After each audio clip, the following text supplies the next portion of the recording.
ठ्याक्क यात्रा चाहिँ मण्डप चोकदेखि कति मिनटमा पुगिन्छ भनेर सरर बुढा सुब्बा कति मिनटमा पुगिँदो रहेछ हेर्नु पऱ्यो।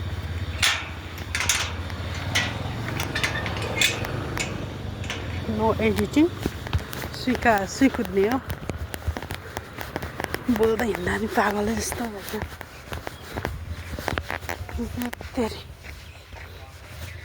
ठ्याक्क यहाँ हाम्रो चोकदेखि बुढा सुब्बा पुग्न चाहिँ कति टाइम लाग्दो रहेछ। यस्तो स्पिडमा जुत्ता कति मैलो भएछ। कुदै गर्नु पर्यो। अनि फर्केर आउँदा चाहिँ भिडियो बनाउँदिनँ बरु।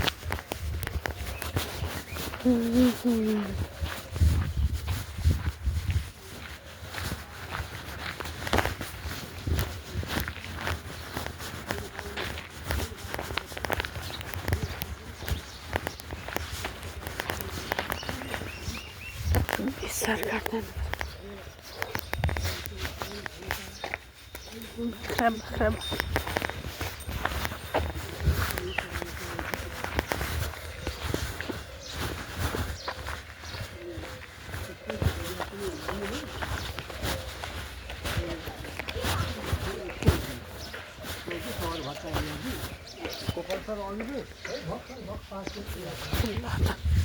अब भोलिदेखि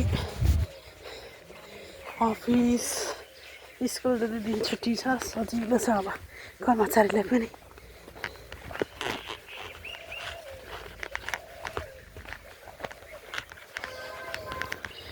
तर विद्यार्थीले चाहिँ के गरी 2 दिन चाहिँ कन्ट्रोल गर्नु के कति गाह्रो होला सम्झिँदा चाहिँ।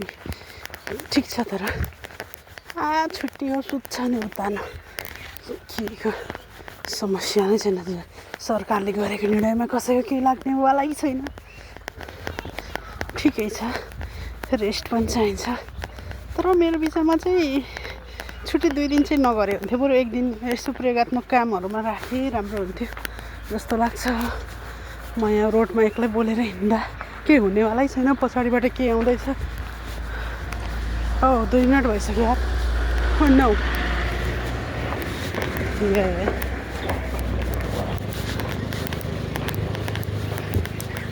बेला बेला चाहिँ नबोल्नु पऱ्यो, खुट्टा मात्र देखाउनु।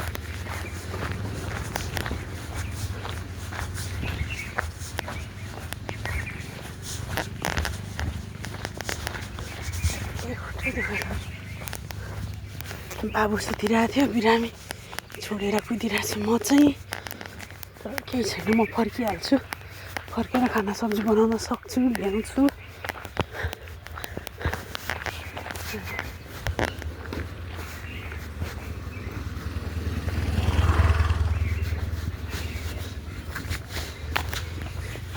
खुट्टा जुत्ता चाहिँ साह्रै फोहोर रहेछ। अब त त्यस्तै हो। यो चाहिँ मेरो एकदम इभिनिङ वाक यस्तोरी हुनुपर्छ।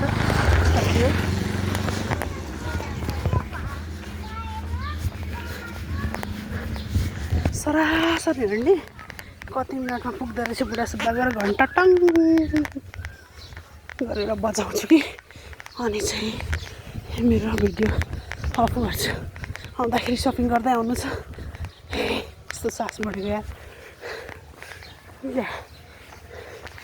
इभिनिङ वाक यसरी हिँड्दैछु साथी म चाहिँ। साथीहरू पागल जस्तो बोल्नुपर्छ यार, अलि लाज पनि हुन्छ। हो त्यो केटाकेटी आयो ज्ञानी भएर हिँड्नु पऱ्यो नभने।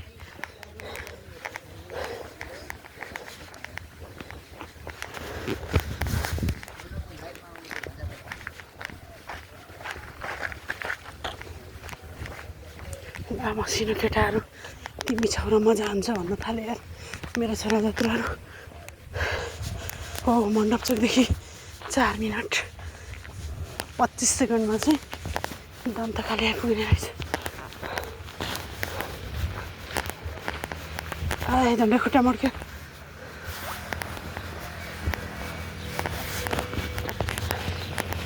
एडिट पनि हुँदैन।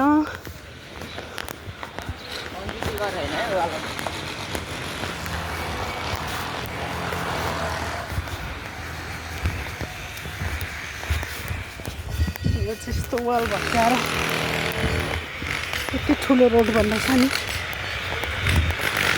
अब गेट पनि भत्किन्छ।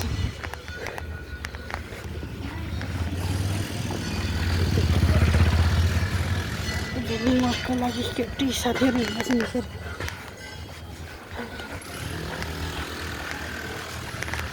दन्तकाले सन्तकपुरमा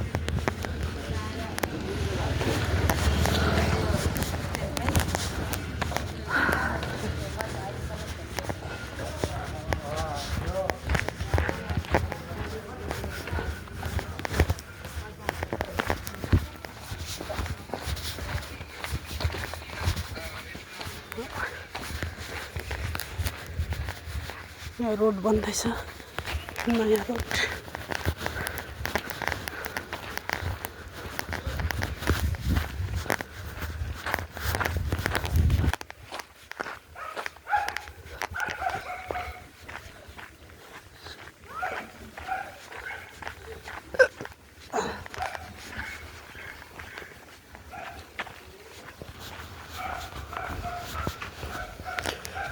देखि भेडेटा यता है गाईजो यसो देख्न सकिन्छ।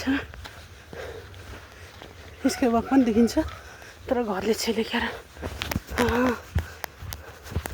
साह्रै स्पिड हो क्या। हिजो पनि स्पिड, हिजोको रनिङले टाउको दुखिरहेको थियो। कस्तो यार, ठुलो बोल्न पनि अप्ठ्यारै लाग्छ, पागल जस्तो। यहाँदेखि चाहिँ यो पञ्चकन्या अनि उतादेखि चाहिँ सारङ्गा, सारङ्गा त्यता हो। लागेको घर त मलाई ढिला भयो। अनि सरासर यहाँ त नयाँ घर बनिसक्यो। हेर्दा हेर्दै कति छिटो घर बन्यो। यस्तो घर बनेको देख्दा नि कस्तो आनन्द आउँछ यार। अर्काको घर बनेको देख्दा यहाँ चाहिँ मन्दिरदेखि सिधै धरानको भ्यू देख्न सकिन्छ। तर यस्तो टल्किया रहेछ नि, घाम लागेर केही नदेखिने गरी टल्किरहेको छ। त्यस्तै हो। अनि सानो पुच्चापुच्ची लग गर्दै बसिरहेका छन्।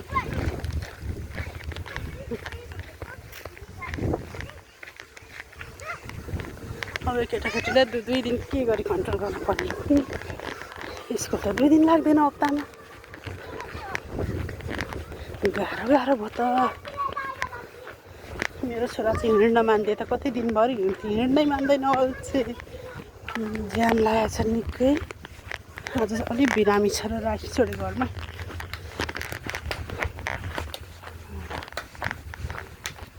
यस्तो खतरा हिँडिरहेको छु म। यस्तो भएछ यहाँ बनाइसक्नु लागेछ।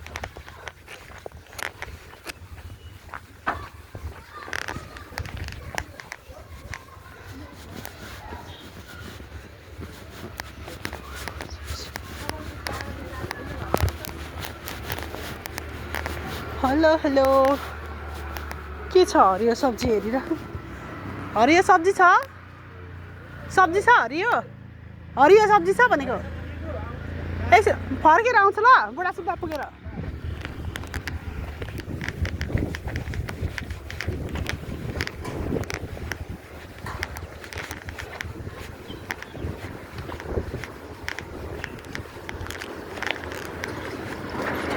हाम्रो विजयपुर चोक।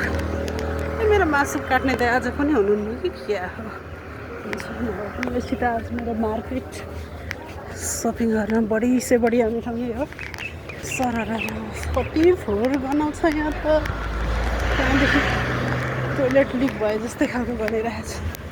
अनि हस्ताई प्रहरी पोस्ट दरान 14 विजयपुर यता। त्यहाँदेखि यो एरियामा चाहिँ यति धेरै मन्दिर छ नि, यति धेरै मन्दिर। वाउ, कस्तो मन नै फुरुङ्ग हुने गरी, मनलाई शान्ति मिल्ने गरी मन्दिर छ। अनि यहाँ नै हाम्रो वडा कार्यालय पनि छ। घरको नजिकै वडा कार्यालय छ। म त्यो पनि देखाउँछु ल साथीभाइहरूलाई। यो पनि मन्दिर छ, कति राम्रो मन्दिर छ होइन। मन्दिर त कति हो कति। अब म फेरि 14को वडा कार्यालय, यो चाहिँ हाम्रो वडा कार्यालय हो। नजिकै छ, चोकैमा भनौँ न। अब फेरि सरास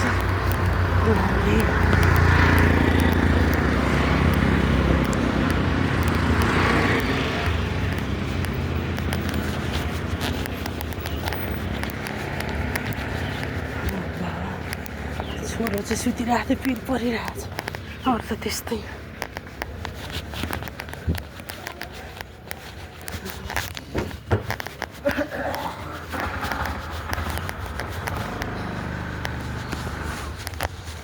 यहाँ दुईवटा बाटो छुट्टिन्छ एउटा उकालो जाने पञ्चकन्या भने तेर्सो जाने चाहिँ बुढासुब्बातिर जाने हो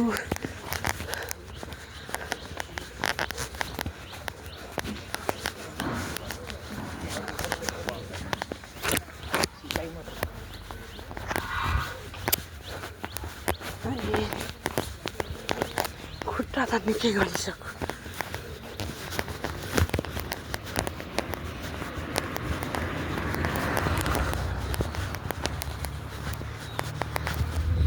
यहाँदेखि स्वाट्ट उकालो लाग्यो भने चाहिँ पञ्चकन्या हुक्पा छोङबाङ पार्क हुँदै पञ्चकन्या जाने बाटो यता हो र म चाहिँ सिधै यहाँदेखि दायाँ मोडेर बुढासुब्बातिर लाग्छु भाइ स्पिड नलिएन यार त्यसले चाक भत्काइदियो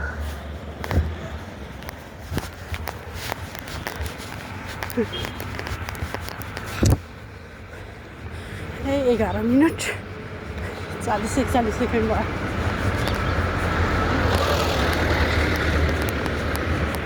अरू के होइन घरदेखि बुढासुब्बा कति मिनटमा पुगिन्छ भन्ने चाहिँ मलाई ठुलो जिज्ञासा थियो नि त त्यही भएर आज चाहिँ सरासरी हिँडिरहेको छु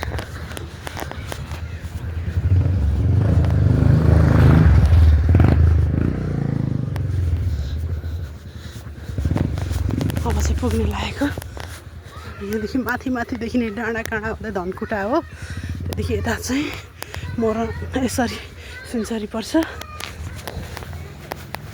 स्काई वक देखाउँ भने त देखिँदैन क्या यहाँदेखि के हो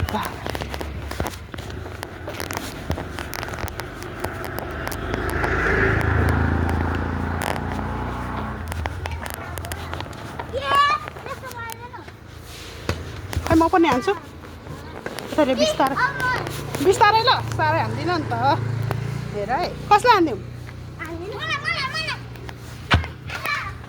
ल त्यति मात्र धेरै खेल्नु हुँदैन केटाकेटीसँग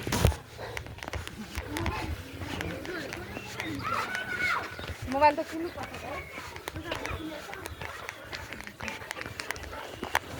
होइन स्काई वक देखाउँ भनेको त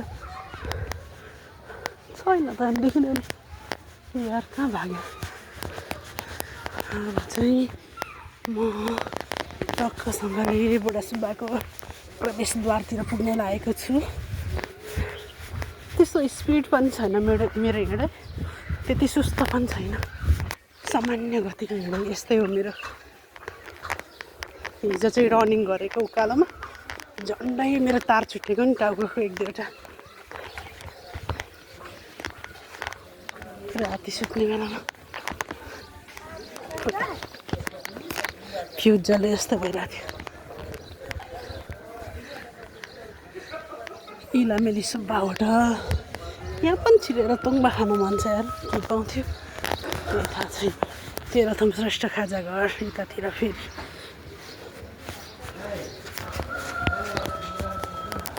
खोटाङ हलेसी मलाई अनि खाजा घर छ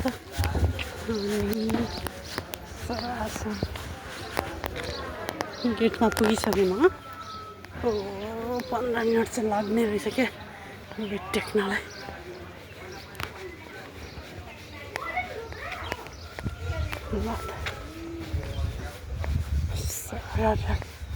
फेरि खुट्टा देखाउनु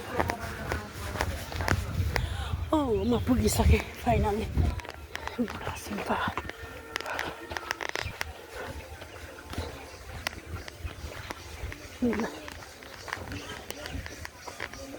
यस्तो पनि राखेको रहेछ फेरि हिजो राखेको थिएन आज राखिदिएँ दिनकै